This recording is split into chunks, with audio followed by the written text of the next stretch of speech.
Good morning friends, मैं विनोद कुमार पाठक आप सभी का वाणी करियर्स पॉइंट्स में स्वागत करता हूं। पिछली क्लासेस में हम लोगों ने factory accounting and store procedure के 1 to 70 क्वेश्चन सॉल्व कर चुके हैं।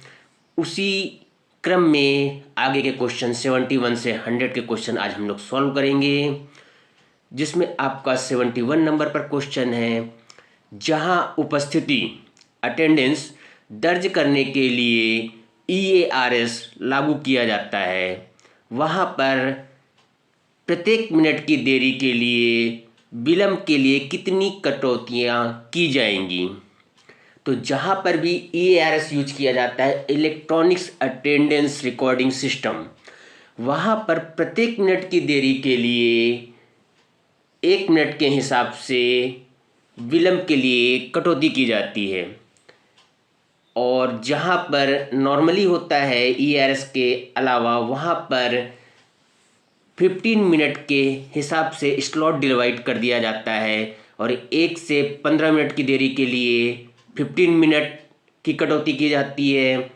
16 मिनट से 30 मिनट के लिए 30 मिनट की कटौती की जाती है। उसी के आगे 31 से 45 मिनट के लिए 45 मिनट की कटौती की जाती है और उसी क्रम में 46 से 60 मिनट्स के लिए 1 घंटे के हिसाब से विलंब के लिए कटौती की जाती है। तो 71 का आंसर क्या हो जाएगा आपका? 71 का आंसर हो जाएगा ए। जहाँ पर भी EARS यूज किया जाता है, वहाँ पर प्रत्येक 1 मिनट की देरी के लिए विलंब के लिए कटौती की जाती है। नेक्स्ट क्वेश्चन है आपका मूल्यह्रास या डिप्रिसिएशन। मूल्यह्रास है एक मूल्यह्रास जो होता है वो परिसंपत्तियों के उपभोग की माप, आवंटन की प्रक्रिया, मूल्यांकन की नहीं। सी है उपयोग और या समय बीतने के साथ गिरावट।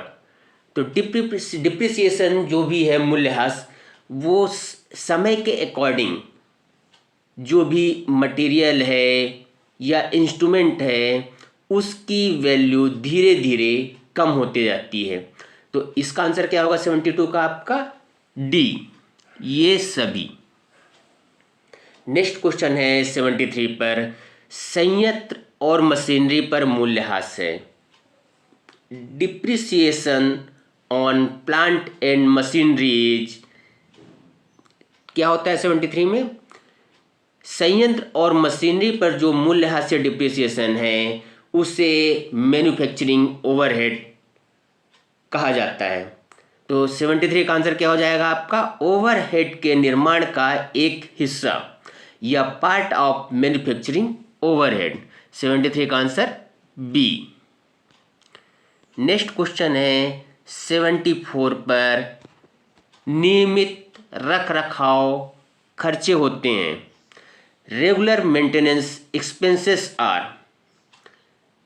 74 में का आंसर है ए पूंजीकृत, बी में है विनिर्माण ऊपरी खर्चे का एक हिस्सा, सी में है लागत लाभ और हानि खाते में कुल हानि, डी है प्रधान लागत का हिस्सा। तो जो रेगुलर मेंटेनेंस एक्सपेंसेस होते हैं, नियमित रखरखाव खर्चे होते हैं, उन्हें मैन्युफैक्चरिंग ओवरहेड के अंतर्गत रखा जाता है। विनिर्माण ऊपरी खर्चों का एक हिस्सा है। तो 74 का आंसर क्या हो जाएगा? बी। नेक्स्ट क्वेश्चन है 75 में, निष्क्रिय समय के उत्पादनशील कारणों में निम्न किस एक के सिवाय सभी शामिल हैं? तो जो निष्क्रिय समय होता है, आइडियल टाइम होता है, आइडियल टाइम बियॉन्ड पेमेंट, जो हम लोगों ने सिलेबस ऑफ वर्क ऑर्डर में पढ़ा था, उसमें पावर फेल्यूअर, बिजली का ना होना भी एक कारण है। मशीन खराब होना, मशीन ब्रेकडाउन, ये भी आइडियल टाइम का एक कारण है। नेक्स्ट है सामग्रियों, यंत्रों, अनुदेशों की प्रतीक्षा, waiting for material, tools, instruction, इसके कारण भी आइडियल टाइम बियॉन्ड पेमेंट किया जाता है। तो 75 का जो बी नंबर है, फॉल इन डिमांड, मांग में कमी के कारण आइडियल पेमेंट का भुगतान नहीं किया जाता है। तो 75 का क्या हो जाएगा आंसर? बी। नेक्स्ट क्वेश्चन है 76 पे, श्रम कारोबार के श्रम कार्यों के परिहार्य कारणों में निम्न किस एक के सिवाय सभी शामिल होते हैं? तो श्रम कारोबार जो है उसमें अतिरेक, सेकंड पे है कम मजदूरी, लो वेजेस, थर्ड में है खराब कार्य स्थिति, बैड वर्किंग कंडीशन, और फोर्थ में है डी, विवाह, मैरिज। तो इसमें redundancy, low wages, bad working condition ये सभी शामिल होते हैं, सिर्फ विवाह के को छोड़ के। तो 76 का आंसर क्या हो जाएगा आपका? डी, विवाह या मैरिज। नेक्स्ट क्वेश्चन है 77 पे, श्रम कारोबार के अपरिहार्य कारणों में निम्न किस एक के सिवाय सभी शामिल हैं? तो 77 में ए में दिया है व्यक्तिगत बेहतरी, पर्सनल बेटरमेंट, बी में है नौकरी से असंतोष, सी है इलनेस, और डी है रिटायरमेंट। तो श्रम कारोबार के अपरिहार्य कारणों में नौकरी से असंतोष, डिससेटिस्फैक्शन विद द जॉब, नौकरी से असंतोष ये शामिल नहीं होता है। तो 77 का क्या हो जाएगा आंसर आपका? बी। नेक्स्ट क्वेश्चन है 78 पे, श्रम कारोबार को निम्न किस एक विधि के सिवाय सभी विधियों द्वारा मापा जा सकता है? तो लेबर टर्नओवर या श्रम कारोबार को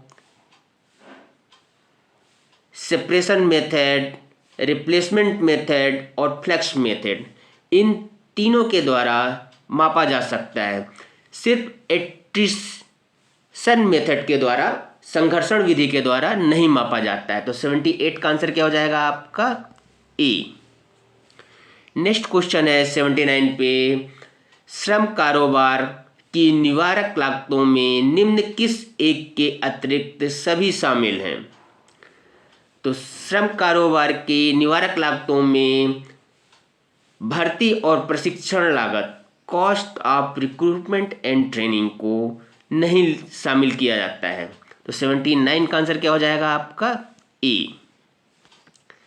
नेक्स्ट क्वेश्चन है 80 पर, श्रम कारोबार की लागत को माना जाता है, कॉस्ट ऑफ लेबर टर्नओवर में बी ट्रीटेड एज, श्रम कारोबार की जो लागत है उसे ओवरहेड के रूप में, कॉस्ट ऑफ लेबर टर्नओवर के रूप में माना जाता है। तो 80 का आंसर क्या हो जाएगा आपका? सी, ओवरहेड। नेक्स्ट क्वेश्चन है 81 पे, निम्नलिखित में से कौन इन्वेंट्री मूल्यांकन का तरीका बढ़ाती है या कीमतों की अवधि के दौरान अधिक लाभ दिखाती है? तो जो इन्वेंट्री मूल्यांकन का तरीका जो रहता है वो first in first out, FIFO विधि के दौरान अधिक लाभ दिखाती है। तो 81 का आंसर क्या हो जाएगा आपका? ए।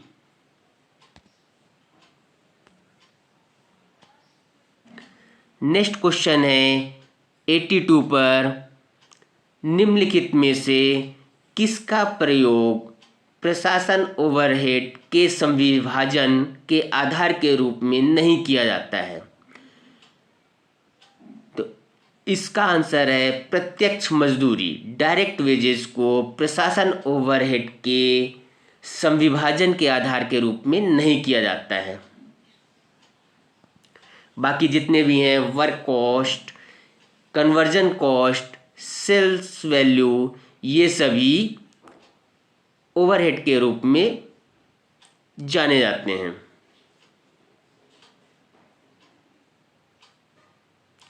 नेक्स्ट क्वेश्चन है आपका 83 पर, उत्पादन लागत किसके बराबर होती है? Cost of production. तो कॉस्ट ऑफ प्रोडक्शन जो होता है, टोटल कॉस्ट, वो प्राइम कॉस्ट और ओवरहेड, जो भी आपका प्राइम कॉस्ट होगा और ओवरहेड होगा, उसे जब ऐड किया जाता है तो हमें उत्पादन लागत प्राप्त होती है। इस प्रकार से इसका आंसर 83 का क्या हो जाएगा? इनमें से कोई नहीं। नेक्स्ट क्वेश्चन है 84 पर, बेचे हुए या बेचे गए माल की लागत निम्न के बराबर होती है। तो जो भी बेचे गए माल की लागत होती है वो ओपनिंग या प्रारंभिक भंडार, टोटल परचेज या कुल खरीदी, उसमें क्लोजिंग स्टॉक और डायरेक्ट कॉस्ट को जब माइनस किया जाता है तो हमें बेचे गए माल की कुल लागत प्राप्त होती है। तो 84 का आंसर क्या हो जाएगा आपका? डी। नेक्स्ट क्वेश्चन है 85 पर, इन्वेंट्री मूल्यांकन की LIFO विधि से संबंधित निम्नलिखित में से कौन असत्य है? तो इन्वेंट्री मूल्यांकन में जारी सामग्री की कीमत उस सामग्री के मूल्य पर की जाएगी जो अंत में खरीदी गई है, ये भी सही है। नगद प्रवाह की पद्धति अनिवार्यतः सामग्रियों के वास्तविक प्रवाह पद्धति से अनुरूप नहीं भी हो सकती है, ये भी सही है। सी है आपका, यह प्रबंधन को खरीद के समय द्वारा शुद्ध आय को प्रभावित करने की अनुमति प्रदान करता है, ये भी सही है। लास्ट है आपका डी में LIFO, last in first out, हाल की लागत पर अंतिम इन्वेंट्री निर्धारित करती है, ये असत्य है, रॉन्ग है। तो 85 का आंसर क्या हो जाएगा आपका? डी। नेक्स्ट क्वेश्चन है 86 पर, योगदान मार्जिन निम्नलिखित किस विकल्प को पूरा करने में योगदान देता है? जो भी कंट्रीब्यूशन मार्जिन होता है, योगदान मार्जिन होता है, वो निर्धारित लागत या फिक्स्ड वैल्यू को पूरा करता है। तो 86 का आंसर क्या हो जाएगा आपका? बी। नेक्स्ट क्वेश्चन है 87 पर, फीस दरों के संचालन के लिए अनुकूल परिस्थितियां में सम्मिलित है उत्पादन का लंबा निर्बाध चलना, long uninterrupted run of production. तो 87 का आंसर क्या हो जाएगा? बी।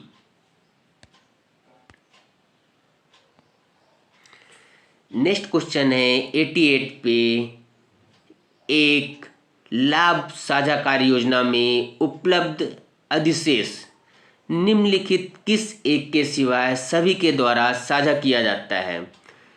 तो जो प्रॉफिट शेयरिंग स्कीम होती है, लाभ साझाकरण योजना, वो शेयर होल्डर्स, एम्प्लॉयज़ और फर्म सभी के द्वारा साझा की जाती है, सिर्फ गवर्नमेंट को छोड़ के। तो 88 का आंसर क्या हो जाएगा आपका? ए, सरकार। नेक्स्ट क्वेश्चन है 89 पे, गैर मौद्रिक प्रोत्साहन में निम्नलिखित किस एक के अतिरिक्त सभी शामिल हो सकते हैं? तो गैर मौद्रिक प्रोत्साहनों में आपका स्वास्थ्य और सुरक्षा, health and safety, housing facility, आवासीय सुविधाएं, एजुकेशनल एंड ट्रेनिंग, शिक्षा और प्रशिक्षण, ये सभी शामिल होते हैं सिवाय डियरनेस अलाउंस के। तो आपका 89 का आंसर क्या हो जाएगा? डी, महंगाई भत्ता या डियरनेस अलाउंस। नेक्स्ट क्वेश्चन है 90 नंबर पे, निम्नलिखित लागतों में कौन फैक्ट्री ओवरहेड व्यय नहीं है? तो इसमें अनुसंधान विभाग में प्रयुक्त उपकरणों का मूल्यह्रास, depreciation of equipment used in the research department, ये ओवरहेड का हिस्सा नहीं है। बाकी जितने भी हैं गुणवत्ता नियंत्रण निरीक्षण का वेतन, ये ओवरहेड कहलाते हैं। प्रत्यक्ष श्रम के लिए भुगतान किया गया ओवरटाइम प्रीमियम, ये भी ओवरटाइम के अंतर्गत आता है। मशीन मेंटेनेंस, लेबर कॉस्ट या मशीन रखरखाव श्रम लागत, ये भी ओवरहेड के अंतर्गत आते हैं। तो 90 का आंसर क्या हो जाएगा आपका ए। नेक्स्ट क्वेश्चन है 91 पे, निम्नलिखित में से कौन सा आधार फैक्ट्री विभागों को विद्युत पावर की लागत का अनुमान लगाने के लिए सबसे उपयुक्त होगा? फर्स्ट नंबर पर है आउटलेट पॉइंट्स की संख्या, जितने भी पॉइंट्स होंगे प्लग्स के लगाने के लिए। सेकंड है मीटर आउट की राशि। थर्ड है परिसर की दहन क्षमता। ये इनका प्रयोग पावर की लागत का अनुमान लगाने के लिए नहीं किया जाता है। विद्युत पावर की लागत का अनुमान लगाने के लिए हम लोग किसका यूज करते हैं? किलोवाट कैपेसिटी का, या विभाग में जितनी भी मशीनें हैं उनकी कितनी किलोवाट क्षमता है उसके आधार पर हम लोग विद्युत पावर की लागत का अनुमान लगाते हैं। तो 91 का आंसर क्या हो जाएगा आपका? डी।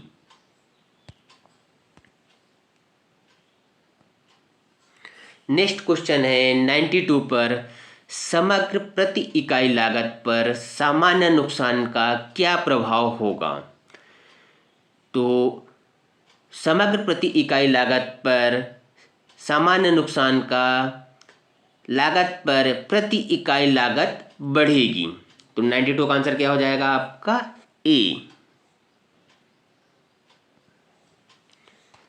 नेक्स्ट क्वेश्चन है 93 पर, अवसर लागत, opportunity cost is the best example of. A पे है आपका संक लागत या संक कॉस्ट, बी में स्टैंडर्ड कॉस्ट मानक लागत, सी में है रिलेवेंट कॉस्ट संगत लागत, डी में है आपका असंगत लागत। तो जो भी अवसर लागत होती है वो रिलेवेंट कॉस्ट कहलाती है। तो 93 का आंसर क्या हो जाएगा आपका? सी। नेक्स्ट क्वेश्चन है 94 पर, फैक्ट्री ओवरहेड। जो भी फैक्ट्री ओवरहेड है उसमें उसके संगठक कौन कौन से होते हैं? तो फैक्ट्री ओवरहेड जो होता है वो आपका अप्रत्यक्ष सामग्री, अप्रत्यक्ष श्रम और जो भी अदर इनडायरेक्ट कॉस्ट या अन्य अप्रत्यक्ष लागत होते हैं वो फैक्ट्री ओवरहेड कहलाते हैं। तो 94 का आंसर क्या हो जाएगा आपका? बी। नेक्स्ट क्वेश्चन है 95 पर, यदि प्रत्यक्ष सामग्री जो डायरेक्ट मटेरियल है 12,000 रुपये का है, प्रत्यक्ष श्रम डायरेक्ट लेबर 8,000 है और प्रत्यक्ष लागत डायरेक्ट कॉस्ट 2,000 है, तो प्रधान लागत प्राइम कॉस्ट क्या होगी? तो प्राइम कॉस्ट क्या होती है? डायरेक्ट मटेरियल, डायरेक्ट लेबर और डायरेक्ट कॉस्ट को ऐड कर दिया जाता है तो हमें प्रधान लागत या प्राइम कॉस्ट प्राप्त होती है। तो इस हिसाब से आपका 95 का आंसर क्या हो जाएगा? 22,000 या 22,000, जिसमें प्रत्यक्ष सामग्री, प्रत्यक्ष श्रम और प्रत्यक्ष लागत तीनों को ऐड कर दिया जाएगा। नेक्स्ट क्वेश्चन है 96 पर, मजदूरी, किराया और सामग्रियां किसके उदाहरण हैं? मजदूरी, वेजेस, रेंट और मटेरियल किसके उदाहरण हैं? तो ये उदाहरण है स्पष्ट लागत, इस एक्सप्लिसिटी कॉस्ट। तो 96 का आंसर क्या हो जाएगा आपका? बी, स्पष्ट लागत। नेक्स्ट क्वेश्चन है 97 पर, लाभ केंद्र और निवेश केंद्र के बीच मुख्य अंतर क्या है? तो लाभ केंद्र और निवेश केंद्र के बीच में मुख्य अंतर होता है डिसीजन मेकिंग या निर्णय लेना। 97 का आंसर क्या हो जाएगा? ए। नेक्स्ट क्वेश्चन है 98 पर, कर्मचारियों के साप्ताहिक मूल काम करने के समय से अधिक एवं उससे ऊपर का समय क्या कहलाता है? Overtime. Overtime is the time work over and above the employ basic working week.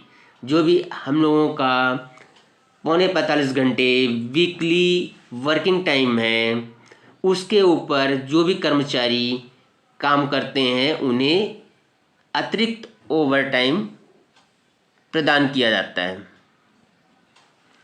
Next question है 99 पे, कर्मचारियों के सही समय को दर्ज करने के लिए निम्नलिखित में से कौन एक यांत्रिक साधन है? तो जो आपका क्लॉक कार्ड होता है वो कर्मचारियों का सही समय दर्ज करने के लिए प्रयोग किया जाता है। तो 99 का आंसर क्या हो जाएगा? ए। नेक्स्ट क्वेश्चन है, लास्ट क्वेश्चन 100 नंबर पे, निम्नलिखित में से कौन उत्पादन भुगतान रजिस्टर पेरोल का आवश्यक तत्व है? तो इसमें प्रत्यक्ष श्रम बल मजदूरी, direct labour force wages, administrative wages प्रशासनिक वेतन, सीलिंग वेजेस बिक्री मजदूरी, ये सभी उत्पादन भुगतान रजिस्टर या पेरोल के आवश्यक तत्व है। तो 100 का आंसर क्या हो जाएगा आपका? डी। ओके फ्रेंड्स, इस तरह आपका factory accounting and store procedure के 2020 रन आज हम लोगों ने सॉल्व कर लिया है। इसके आगे के क्वेश्चन पेपर हम लोग नेक्स्ट क्लासेस में सॉल्व करेंगे। नेक्स्ट क्लास तक के लिए गुड डे, थैंक्स।